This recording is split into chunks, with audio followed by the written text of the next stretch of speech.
Welcome to the Everyday Leader podcast, where conversations inspire action, growth, and impact. Hosted by two passionate leaders, Shannon and Conrad, this podcast is for those who strive to lead with purpose and integrity in their life. Whether you're navigating big decisions, seeking balance, or dreaming of creating change, we're here to help explore the tools, stories, and insights that help everyday leaders thrive. Join us each episode as we dive into the art of leadership at work, at home, and in the world. Because leadership isn't a title, it's a way of being. Hey there, welcome back everyone to Everyday Leader. Shannon here with Conrad. And we are going to talk today about starting the new year and what it looks like, what it means, and whether it's a new year or a new season or a new cycle. We're hoping that this conversation, wherever it may find you, is helpful. All right, Conrad. Absolutely. Yes.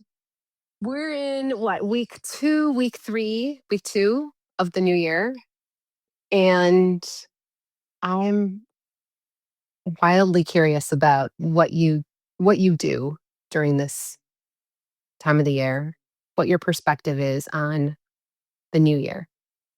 Yes. Thanks for asking. A lot of working with a lot of folks as they begin the new year, and Conrad's way, not the way. I start with a theme for the season or for the year, and that theme is an umbrella to capture the overall. Since I'm coactively trained, the overall energy or being as well as doing for the year. So for this year, for example, it's Nest and Quest. So it has the energy of um, home and cultivating community in it. It has Quest for adventure and doing intentional work in the world. You may know or hear from my theme. The other way that I generally start with that theme is getting connected with my core values, my purpose, passion.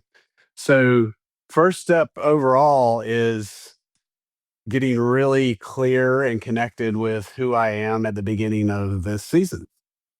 Yeah, and okay, it sounds like you sort of then point that in some direction with this theme. How do you arrive at the theme?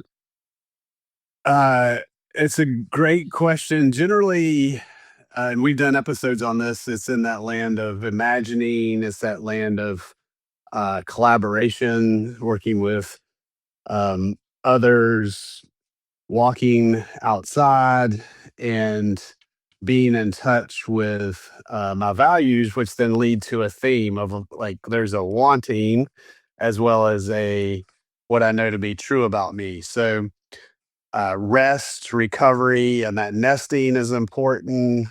Um, Finding core, being grounded, all of that is in the nesting theme for 2026. And then the questing theme is about movement and about action and about um, moving things forward. So, how I get there is not necessarily linear, but just creating space to be with who I am and what's important to me.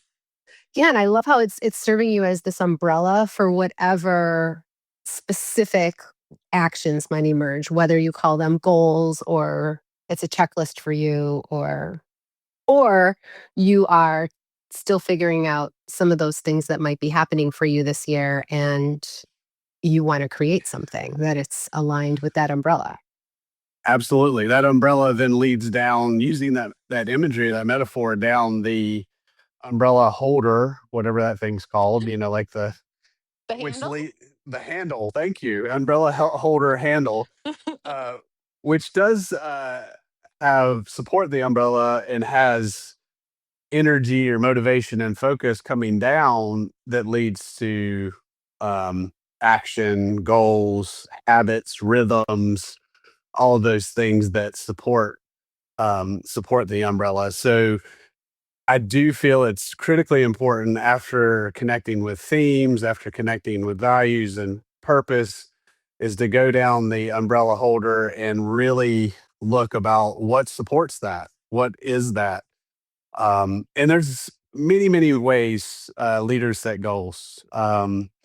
There's hundreds of books on it, and Hmm. we've talked about intentions in as well. And what I know for me is they need to be simple, clear, as well as visible uh, with outcome. So Hmm. that's my umbrella holder slash handle. I'm making up what the parts of an umbrella are. Yeah, there's like the handle and then there's the hook on some umbrellas, right? Yeah, yeah.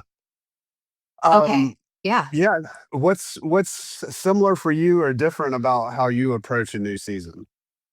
I think it's I think the elements are there, but how I get to them, I don't know that I've done it the same way twice. I will say, however, that I start with, especially when it comes with starting a new year, and actually when it comes to like starting anything that feels like a new arc of time, let's say, Mm, I mhm. think it's really helpful for me to look back because otherwise I end up thinking and planning from a place of, oh, I didn't do enough last year, or I didn't do enough last quarter or last month or whatever it Uh-huh. might be. And then I just start like filling the page with a lot of stuff that's not anchored to anything, right? Like your umbrella, your theme gives you a really solid anchor to be able to understand like what are you moving towards saying yes to and creating.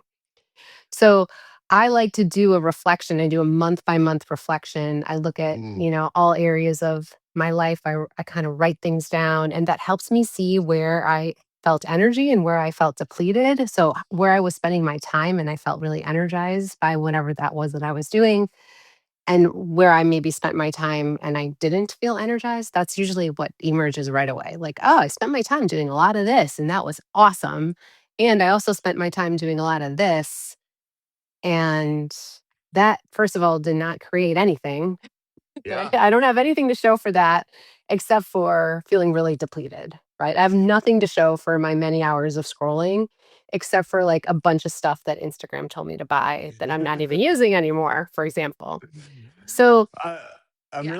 I'm really appreciating the reflection as one season closes.